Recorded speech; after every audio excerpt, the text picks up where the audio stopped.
Thank you. Thanks very much. I'm embarrassed and terrified. Thank you. I hope you can hear me okay. Yeah. All right. So let's hear about Greg's. So this is the first poem in the pamphlet. You could see us falling even then. I'm wearing the net curtain from Premier N's window like a veil. I'm eating Greg's from the bag.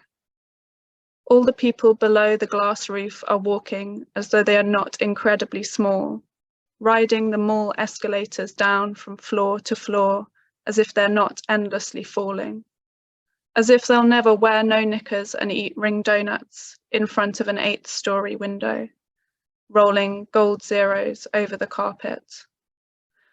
The couples are holding minute hands, swinging the club of their fists back and forth, knocking all comers out of their path. The lighting in Premier Inn is particularly unflattering. I'm unlikely to find true love again in this light. If I turn it off, the pane flickers from sticky-fingered mirror to city at night, and the glass roof lights up like a yellow road, staggering all the way to a gold unveiled moon, full and calm as a guidance counselor, giving nothing away. I'm going to read another 4 poems if I have time. The next one is Hippo. Hippo. Go on, you say, and hand me up the ladder, balanced awkwardly in my tutu, like some balletic hippo out of Fantasia, which you probably never saw. Father told me in the cinema when he was 6 that mouse magician scared the shit out of him. Before Mother, he smoked gulwars coolly on a mountaintop. People change. You're not wearing your top hat, so I don't know if this is real or just a rehearsal. Behind us, there is a dark forest and sometimes a yellow veldt, trees parasoled flat in the heat. If I turn for a clear look, the scene shifter drives it off in his truck. Get in. The box is somewhat longer than my body, like a coffin lined with white lace. Some wag has littered it with confetti.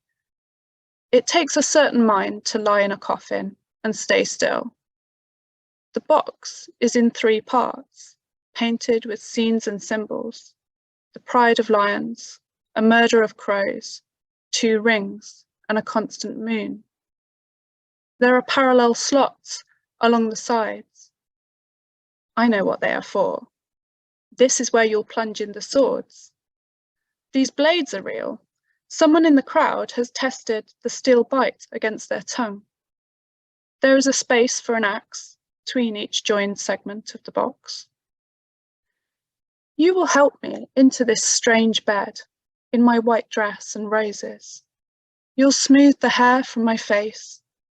So intimate, everyone will see. You are ready with your axe. What tricks we will perform together. I will lie down. I'll lie quite still with my arms loose, waiting for a miracle, for something extraordinary to occur. When a hippo dies, the whole crash gathers in the water, watched by white oxpeckers. The herd nudges the dead brown flanks like a wedding silverside. Softly, they barge the corpse upriver into the reeds. Then they begin licking. They lick the rough skin, the hairs, the ear tips, its wounds. Nobody on earth can explain why.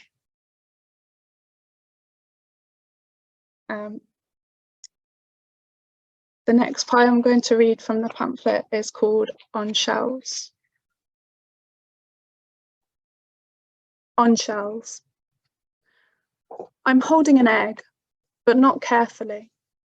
My loose holding of an egg is directly related to my understanding of its fragility.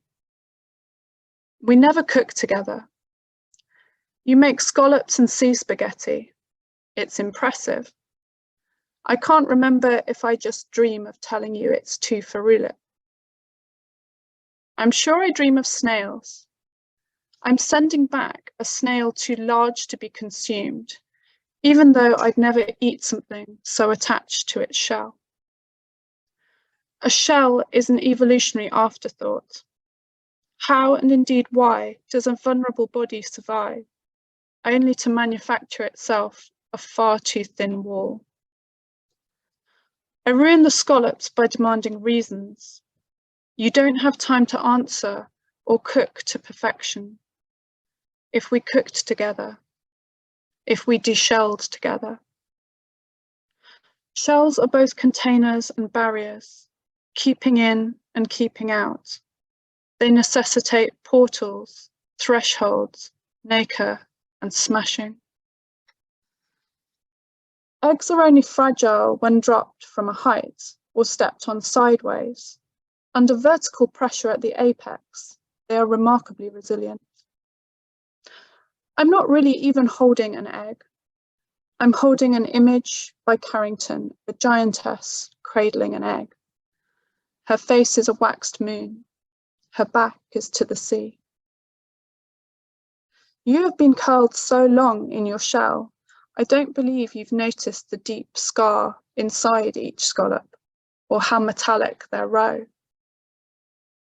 I never learnt to cook except eggs. Granny made starving look so easy. My notebooks are full up with her and with you. Yours are full of recipes. Snails have to line up their shell swells to mate. A left-coiled snail can never connect with a right. Darling, we've been circling one another so long. Eggs are wise, a splitting moon. They know when to break open. Without feathers, blind-eyed, they don't even wait for clear sight.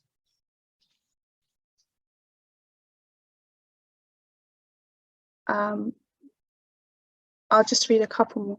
Okay. You're doing very well.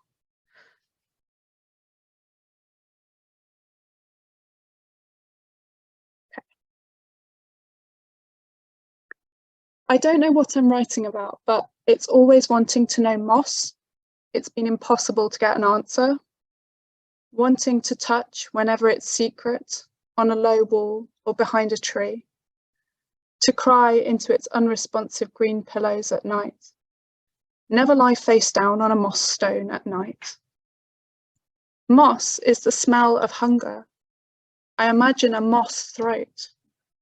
I recall pregnant mothers, stories of eating dirt. You went through a lot of gherkins. We joke about how sharp I turned out. Give me soft to eat. Never lick moss off a grave. The dead are entitled to a mitigation of stone. Besides, it's full of woodlice. Moss bristles like a whisper. That's the sporophytes. You sporophyte through my dreams, hinting and soft. I can't decipher you, so I spend 22 years prodding. Ah, love, time to turn off the waterworks. Moss can hold 20 times its own weight in water.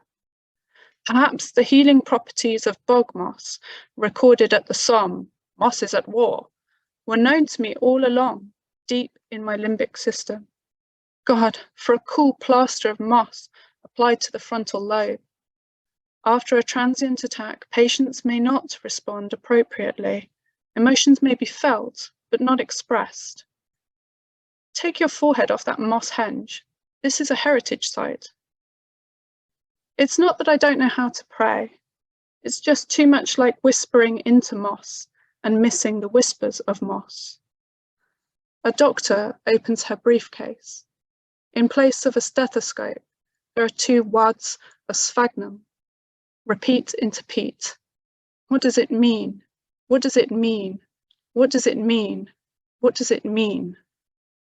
Moss's refusal to respond lacks all defiance. It is always gently and fully occupied.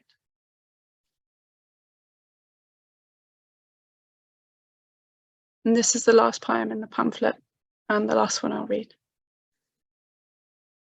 War and Peace. We were spending the night apart when I heard about Tolstoy forgetting which character was which in the end. What a relief it must have been. All those Bezhukovs and Rostovs running away over the fields, swapping breeches and skirts and patronyms and whooping through the snow. And hunting, of course, on a hunt, but for what? Prize wolfhounds tumbling into wolves in the break, and where will the yapping and tales emerge with definitive form? This is the kind of poem I would normally research or fact-check in some way. Let it do as it pleases. How good it feels to talk aloud in an empty house.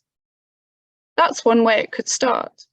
Tolstoy muttering room to room, Tolstoy hunting someone in the hall while alone one cold morning. The window opening a flat sky like a diary, coals clicking under their tongues. In bursts a visitor with gloves and wrinkled brow. Natasha, oh, just a character, a draft, she's whispering at the window, you see. Imagine him turning themselves into names and blushes, betrayals and letters, clubs and card sharps and dresses and dinners, horses, battalions and bureaucrats, fears, compulsions, selfishness, marriage and debt. All those people constructed year after year like statues of ice or blocks of an ice palace stacked up and frozen like so much history. And suddenly one day imagine them melting, edges all washed away like the flood of a Russian spring. A cool, forgetful torrent rushing through the woods and out into the dancing sun. So much forgiveness. Thank you.